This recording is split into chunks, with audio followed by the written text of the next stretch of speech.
Welcome to Deering Estate. On today's virtual field trip, we will be covering ethnobotany.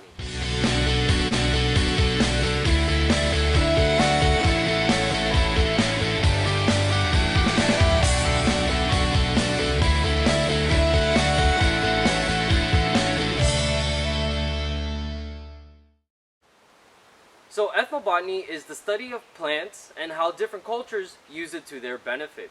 So on today's field trip, we will be building a field guide. We will be collecting leaves from very common plants that you can find in your yard or in your local park, and we'll be learning how we can use them in different ways. So the first plant that we'll be collecting for our field guide is wild coffee.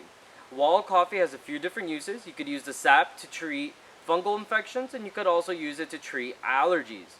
So this plant is easily identified by the deepenation all along the leaves.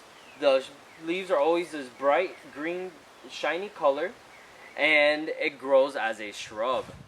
So the next plant that we'll be adding to our field guide is gumbo limbo, or the tourist tree.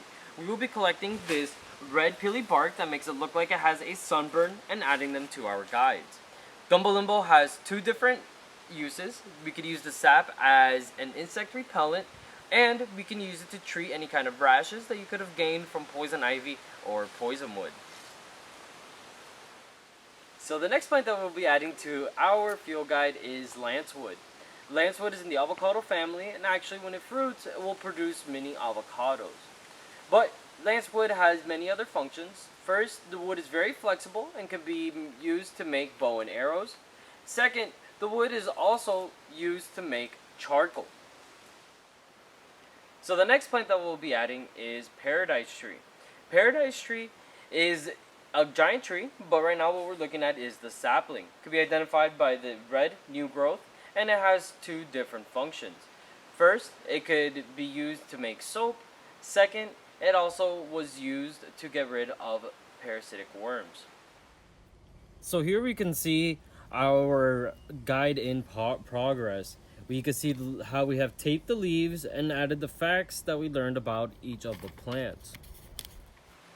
So the next plant that we'll be adding to our guide is greenbrier. Greenbrier is this green vine that's growing right next to me with the prickles along its stem and leaves, and it had two different functions. First, it was used to treat burns. Second, it was also used to produce a pink dye in order to improve the product quality when trading their goods to other tribes. So the last plant that we're going to add to our field guide is Strangler Fig. Strangler Fig is the multi-trunked tree right behind me, and it can be used for fishing line as well as bandages.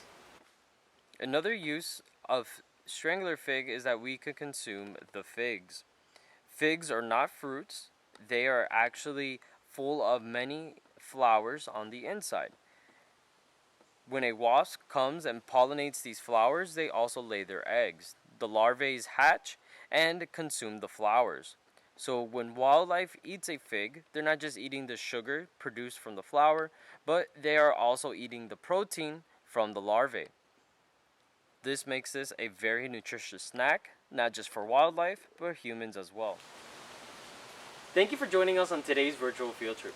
If you make these guides at home, please tag us at Discover Deering with your finished guides and with any pictures of plants that you find in your yard. See you next time.